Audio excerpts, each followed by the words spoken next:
రాజ్ తరుణ్ లావణ్య కేసులో కీలక పరిణామం చోటు చేసుకుంది. రాజ్ తరుణ్ లావణ్య కేసులో పోలీసులు ఛార్జ్ షీట్ ని ఫైల్ చేశారు. రాజ్ తరుణ్ ని నిందితుడిగా ఆ ఛార్జ్ షీట్ లో పోలీసులు పేర్కొన్నారు.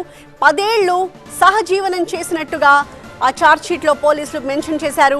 10 ఏళ్లు రాజ్ తరుణ్ లావణ్య ఒకే ఇంట్లో ఉన్నారు. లావణ్య వాస్తవాలే చెబుతోంది అని పోలీసులు చెప్తున్నారు. ఇప్పటికే ముందస్తు బెయిల్ తీసుకున్నారు రాజ్ తరుణ్. అయితే లేటెస్ట్ గా ఈ ఎపిసోడ్ లో పోలీసులు ఛార్జ్ షీట్ ఫైల్ చేశారు.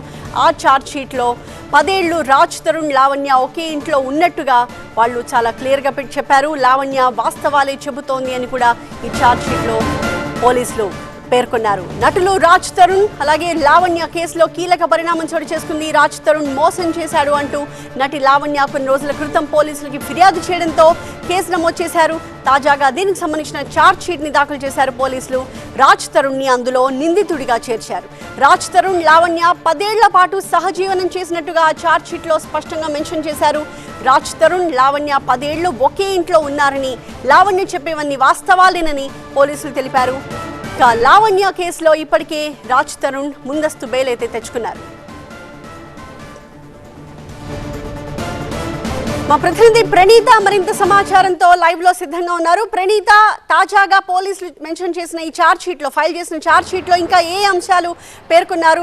రాజ్ తరుణ్ ని నిందితుడిగా చేర్చారు, లావణ్యాన్ని వాస్తవాలు చెప్తోందని చెప్పారు. ఇంకా ఏ అంశాలున్నాయి?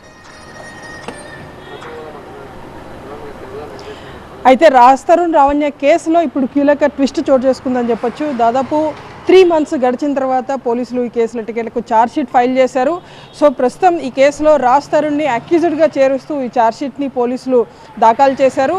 ఉప్పర్పల్లి కోర్టులో ఫైల్ చేసినటువంటి ఈ ఛార్జ్ షీట్లో రాజ్ తరుణ్ పైన పలు సెక్షన్స్ కింద పోలీసులు గతంలోనే కేసు నమోదు చేసేటువంటి విషయం తెలిసిందే. అయితే రాజ్ తరుణ్ని తనని పోలీసులు అరెస్ట్ చేయకుండా హైకోర్టు నుండి ముందస్తు బెయిల్ తెచ్చుకున్నాడు.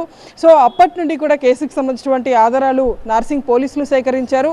లావణ్య ఇంటికి వెళ్ళి ఆమె స్టేట్మెంట్ రికార్డుతో పాటు వీళ్ళ ఇద్దరు కలిసి ఉన్నారు అనేటువంటి దానికి సంబంధించినటువంటి ఎవిడెన్స్లను సైతం అన్నిటినీ సేకరించిన తర్వాత కోర్టులో ఈ ఆధారాలన్నింటినీ కూడా నార్సింగ్ పోలీసులు సబ్మిట్ చేశారు. సో ఈ ఛార్జ్ షీట్ని కోర్టు పరిగణలోకి తీసుకుంటుందా లేదనేటువంటిది చూడాల్సి ఉంది. ఎందుకంటే ఆల్రెడీ రాజ్ తరుణ్ కూడా తాను లావణ్యతో గతంలో ఉండేవాడిని, కానీ ఎప్పుడైతే ఆమె మీద డ్రగ్స్ కేసు వచ్చిందో, డ్రగ్స్ కేసులో ఆమె అరెస్ట్ అయ్యిందని చెప్పేసి వార్తలు వచ్చాయి, అప్పటి నుండి తనకి దూరంగా ఉంటున్నానంటూ రాజ్ తరుణ్ మీడియా ముఖంగానే చెప్పుకుంటూ వచ్చాడు. సో ఇవన్నిటినీ కూడా టెక్నికల్ ఎవిడెన్స్తో పాటు వీరికి ఉన్నటువంటి లావణ్య ఇచ్చేటువంటి అన్ని ఆధారాలను కూడా కోర్టులో పోలీసులు సబ్మిట్ చేస్తూ ఈ ఛార్జ్షీట్ని ఫైల్ చేశారు. సో ప్రస్తుతం రాజ్ తరుణ్ అయితే యాంటిసిపేటరీ బెయిల్ పొందాడు హైకోర్టు నుండి. సో పోలీసులు తనని అరెస్ట్ చేయకుండా ఉండేందుకు కొద్ది నెలల క్రితం తాను హైకోర్టును ఆశ్రయించడం, హైకోర్టు కూడా అతనికి ముందస్తు బెయిల్ మంజూరు చేసింది. సో ఇప్పుడు ఈ తరుణంలో పోలీసుల ఛార్జ్ షీట్ కీలక అంశంగా మారింది. ఇప్పుడు రాజ్ తరుణ్ లావణ్యాన్ని తను ఏ విధంగా వాడుకున్నాడు అనేటువంటి దానికి సంబంధించినటువంటి ఆధారాలు ఈమె ఇచ్చేటువంటి దాని ప్రకారం కోర్టులో నార్సింగ్ పోలీసులు వాటన్నిటినీ కూడా ఫైల్ చేశారు.